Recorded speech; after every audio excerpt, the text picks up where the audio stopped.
Today, I want to show you the 3 phases I went through to be able to quit my job and become financially free by the age of 30. And I want to give you a roadmap with some actionable steps that you can start to take today so that you can get there even faster than I did.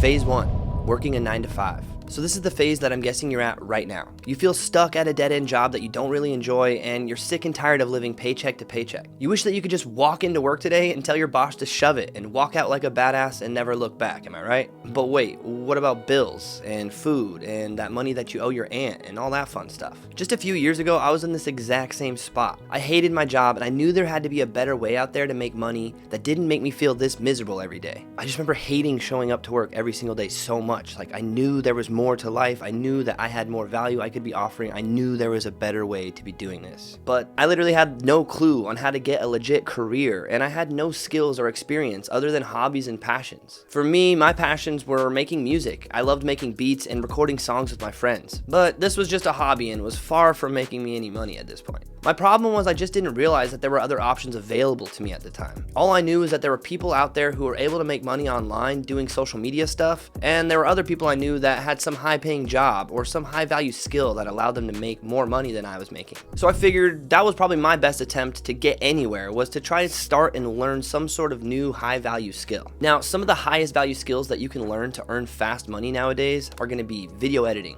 web design, digital marketing, things like copywriting, media buying, or running ads, social media management, or sales. These type of skills are always in demand and are going to be evergreen skills that will always be high value. Now, I chose to do video production and editing since this was something I actually enjoyed doing with my friends back in the day just for fun. And it was also something that was growing in demand since social media presence was becoming very important for businesses. So I knew people were able to charge a lot of money for doing video work. So to practice my video skills, I just started a brand new YouTube channel and started making skits and challenges and just fun stuff like that. I even started making music videos with some of my friends since I had already been making music with them and I really enjoyed doing that. I made it a goal to find a job that would give me flexible enough time to really focus my energy on learning these new skills and getting better at video work, but being able to still earn enough money to pay my bills. So I was shooting to work part-time while making videos as much as I possibly could to improve my skills every single week. During this time, I was definitely learning more than I was earning. I was living well under my means. I went from living at my mom's house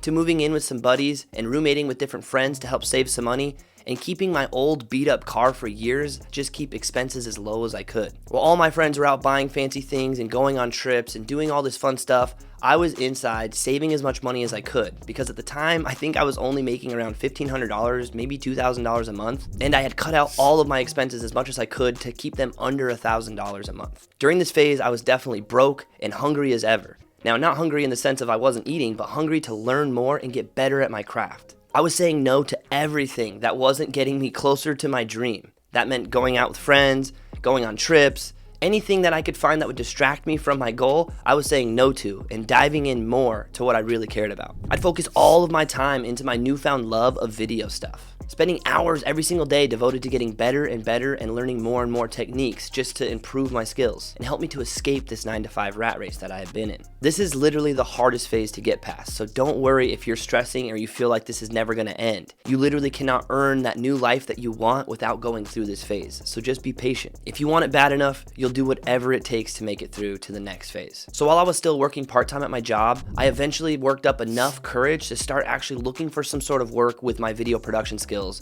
or editing or something like that. Even if I could just start doing some sort of free work for people, at least I'd be gaining the experience and I could maybe gain myself a referral or some sort of testimony out of the deal. So I ended up going on Craigslist and doing a search for video gigs near me, and I actually found a small local company that was looking to grow their YouTube channel with some video content around their products. Now this started pretty slowly with just a couple of videos, but it eventually turned into a more reoccurring work for me, and it even led me to doing other videos for other clients. I was getting referred by this company to other people who needed video work, so that was great. Now, since I was starting to bring in some pretty consistent money with this side video work, I actually went all in and decided to quit my job at this point and just focus entirely on doing this video work. And that's what brought me along to phase number 2, freelancing.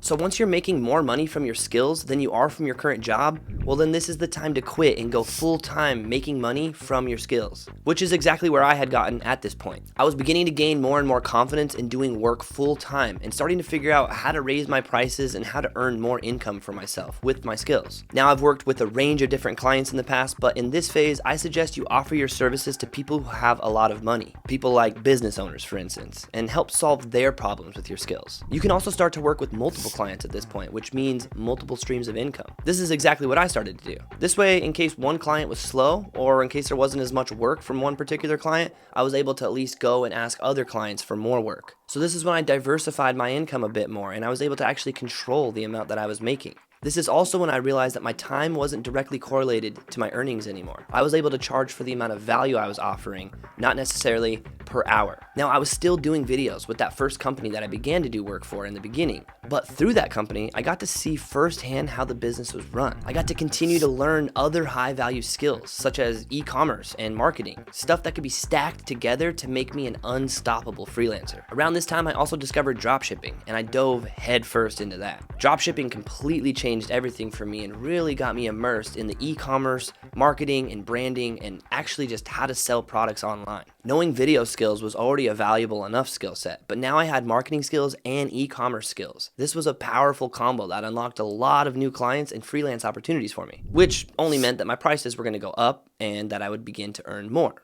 I actually remember one month specifically when I made over $5,000 in just 1 month from sending out a couple of emails to some past clients that I had done some work with in the past. This was a moment I would never forget. By just sending out a couple of emails and offering a few things that I knew how to do for these people, I was able to generate more income than I had ever been able to do in the past. Now, around this time, I started to think of other ways that I can make money and use these skills that I had developed to develop something potentially for myself, which is what brings us now to phase number 3, passive income. Now, in this phase, our goal is to productize your skills and begin to earn passive income by selling a product instead of selling your services. Now, the best way to get a product out there that I had learned was to be creating content for that product, which I happen to be pretty dang good at this point. So in this phase, you want to be using your experience from freelancing to create content within a niche that you feel like you can dominate. Now, whichever route you choose to go, you're going to want to find a way to monetize your content by solving your niche's problems by using one of two of these methods, either affiliate marketing or selling digital products. Think of the things that solve the biggest problems for your clients and see if you can find a way to package that into a nice digital product that can help mass amounts of people instead of just one client at a time. Once you have a product and you have content that you're creating around this, you can start to scale this business in your own unique way and really diversify and build your passive income stream through your own products. Then you can continue to do freelancing services on the side to supplement your income or to earn more income if there are ever slow months from your passive income methods. So how I chose to do this was to take things back full circle to the beginning of my story. My original passion was for making music and my skills in music production and recording and mixing engineering. So I decided that would be where I could apply all of these new skills that I had just learned over the past 3 years. I decided I was going to create a new YouTube channel and start a new Shopify store for my new company, MadRez Studios, where I was going to help other artists to record and mix their own music from home. The goal with this channel was to teach others how to make better music and to sell them templates and presets that I used for mixing music so that they could get professional results faster and easier themselves. Now, using all of my combined skills in video production, content creation, and marketing, this channel went on to grow pretty quickly, and it even started to bring in sales faster than I thought it would. Eventually, I scaled this to over 6 figures in just a little over a year with the skills that I had developed. This is the point when I hit that $10,000 a month average point. The store was bringing in sales, and I also had clients who I was continuing to do work for on the side, which meant my income was diversified, and I was able to kind of control the amount based on the amount of work I wanted to do that month. I continued to scale my business with ads and grow this thing into a full-blown business, and by now, it's bringing me in passive income still to this day, just from those first initial videos that I made years ago. But how exactly was I able to start bringing in money from these videos so quickly? If you want to see exactly how I got my first sale from posting my very first piece of content on this channel, check out this video right over here, where I'll show you exactly how I did that step by step. I'll see you in that video.